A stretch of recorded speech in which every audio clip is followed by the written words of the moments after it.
I give you the Bone-In Ribeye steak. This has got to be arguably the most sought after piece of meat in my kitchen. Can I do that again? Yeah, okay, cool. I give you the Bone-In Ribeye steak. I mean, so thick, so juicy, you just won't be able to wait to stick this in your mouth. And I'm gonna need one more take, okay? One more? Okay, here we go. I give you the Bone-In Ribeye steak, okay? If I could afford it, I would get my hands on this delicious meat every night of the week. And for the love of, okay, listen, culinarily speaking, Bone-In Ribeye steak, it's fantastic. It tastes great. You put salt on both sides. You put pepper on both sides. You rub it in. You let it sit for a while, and then you grill it. That's what we're going to do today, okay? I will see you out at the grill. Was that so freaking hard? I don't believe it. This is the most ridiculous...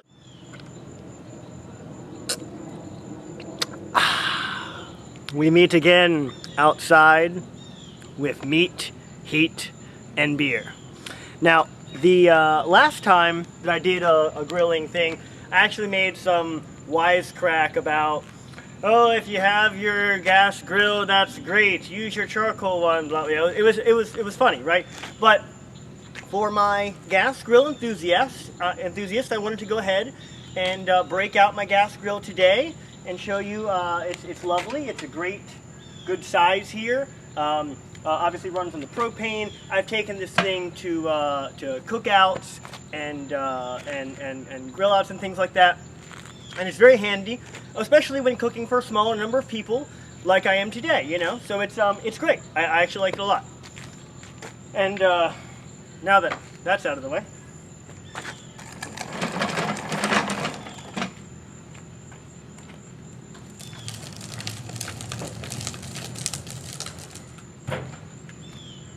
so as you can see, I've got my charcoal grill lit here. It's screaming hot, just like we did before. We're gonna want a nice sear on the what?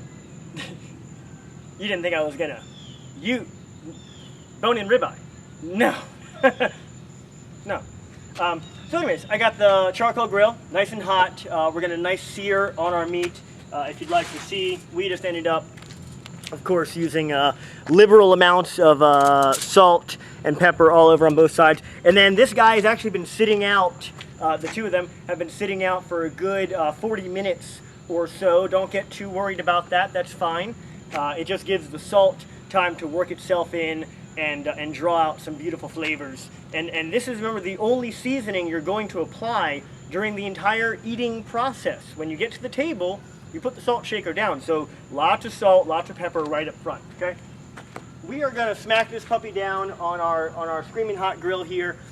In a similar way that we've grilled proteins before, we're gonna apply a 45-degree angle, and then some time will go by and we'll rotate, and we're gonna do the 4-zone approach just like you've seen me do before. So I'm gonna go ahead and do that. Get it going. And again, we don't really trust the thermometer up there, so this is pretty good. This is nice and hot here. Ooh. This is a beautiful, big, old steak. Ah, that is what you want to hear. Beautiful. Say it with me, people. If you're looking, it ain't cooking. All right, so I'm just gonna let this go now for. Pull it out here. Timer. And we're gonna do 3 minutes, 3 minutes there on that first side. I'm shooting for a total cook time of around 10 minutes, so about 5 minutes per side. I'm gonna go 3 minutes, rotate, then do 2 minutes, and then check it and see how I feel. One of these steaks is thicker than the other one. You're gonna see that a lot, especially, you know, in grocery stores, slightly inconsistent, slightly different sizes. But that's okay if you have folks in your party who want it more cooked or less cooked. You can actually still cook all of your meat for the same amount of time, and you end up with multiple levels of doneness. So inconsistent size in this case is not really a problem, so long as you have maybe a different audience member or something. So anyways, come back in a few minutes and enjoy.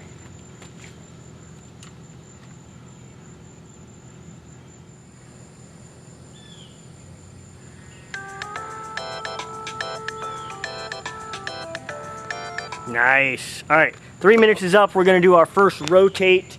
You guys are familiar with this technique already. Rotate, then flip, then rotate. One thing to be mindful of, looks like we're in good shape here. One thing to be mindful of when grilling ribeyes is it is a particularly fatty cut. So you're gonna watch out for flare-ups and things of that nature. We're pretty good here. We got our coals nice and hot and actually low. That's what you wanna do. You wanna wait and let your coals get really hot and actually burn down. So they are just pumping out radiant heat, but not actually a lot of flame is gonna be around, which is good. That's what you want. So we're gonna rotate these guys. Again, not flip, but 45-degree rotate. Oh, they're so big. Getting some beautiful grill marks there. Let's see if I can even get this guy. Yeah, so I'm gonna try to bring him on over. Oh yeah, look at that. That's nice. Okay, we're gonna rotate like so. Close it back up. We're gonna go another 2 minutes. See you then.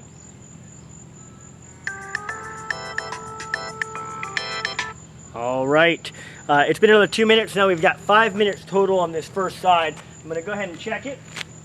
I think we're gonna be good to flip. Smells delicious. You get that beautiful grill aroma going on. Sticks to you, which is what you want. So let's check and see how we're doing. Oh yeah. All right, I'll bring it over. Don't drop the 2.5 pounds of meat. Look at that. That is really, really nice, you know, and you can get a little feel, and it's going to start to get a little firm there where it just was cooked, of course. We're going to flip it in the same direction, keep it facing the same direction as it was before. Just flip it, boom, like so. The other one looks awesome as well. Close up that lid. And we're going to go for another 3 minutes, let this side get some action going on as well. Now, while I set this timer here, let me just make a quick note about the bone-in nature of our ribeye today.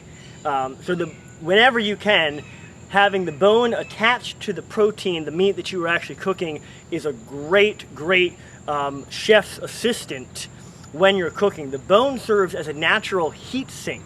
So it's actually going to absorb more heat and more energy than the meat will, giving you actually a more even cook of the meat, which is what you want, because normally when you think about, say, bone-in steak or even chicken breast with the rib bone still connected, or say a lamb chop, for instance, all those times, all the cuts, the bone is on the edge, is on one of the edges of the meat, and so you want that bone there to help protect that edge meat and give you almost like another inside part, because the inside is always the juicy and delicious part, and then the perimeter sometimes can get a little more well done. Well, that bone acts as a shield, a barrier.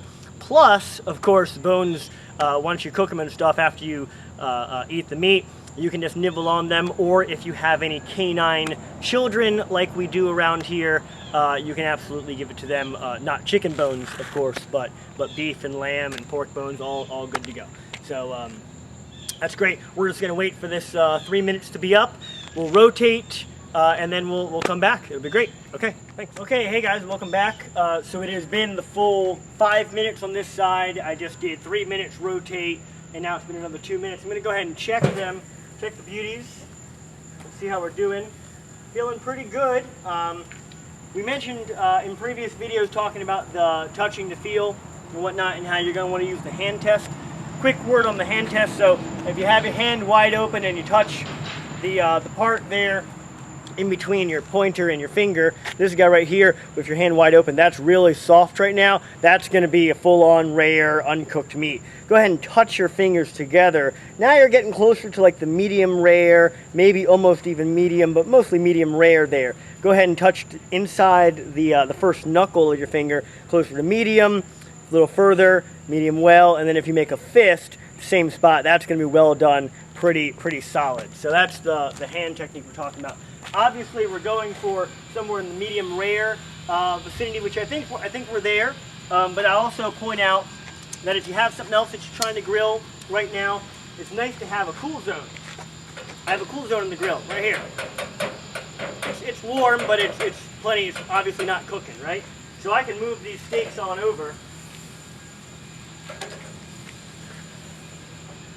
to the cool area if I feel like they need maybe another minute, another 2 minutes or something, especially if you have something else to throw on the grill. I happen to have some lovely seasoned asparagus that go very well with steak. So I'm going to throw these onto the hot spot right there, close it up, let the steaks go maybe just another minute in there as they still kind of come up to temp a little bit for me, and then the asparagus will cook off as well. So join me inside. We're all done out here pretty much. Join me inside for plating and service. All right, thanks so much. Okay, hi, welcome back. Just real quick, we're back inside and talking about service. So first of all, with I mentioned the bone-in ribeye having the bone there. If you were to order this like in a restaurant, this might be called like a cowboy ribeye, for instance, or just bone-in ribeye. These that I cooked here, the smaller one was 2 pounds, okay? Now, here at the house, that's not a serving. That's like, you know, oh my God, a dare, right? So what I actually did here is actually took the steak off the bone. So, oh my goodness, look at that. By the way, that could just be like, okay. And then I actually cut it in half for service here for the family. So we've got the beautiful bone-in ribeye cooked to what I will call a perfect medium rare. It might even be, it's a medium rare. And then I've got the grilled off veggies here. I did some asparagus. We roasted off some potatoes here with some herbs, red potatoes with rosemary, oregano, thyme, salt, pepper, olive oil, that kind of thing. But I mean, let's stop talking and just oh, it just comes apart. It's so good. Now, you might be saying them, well, Nick,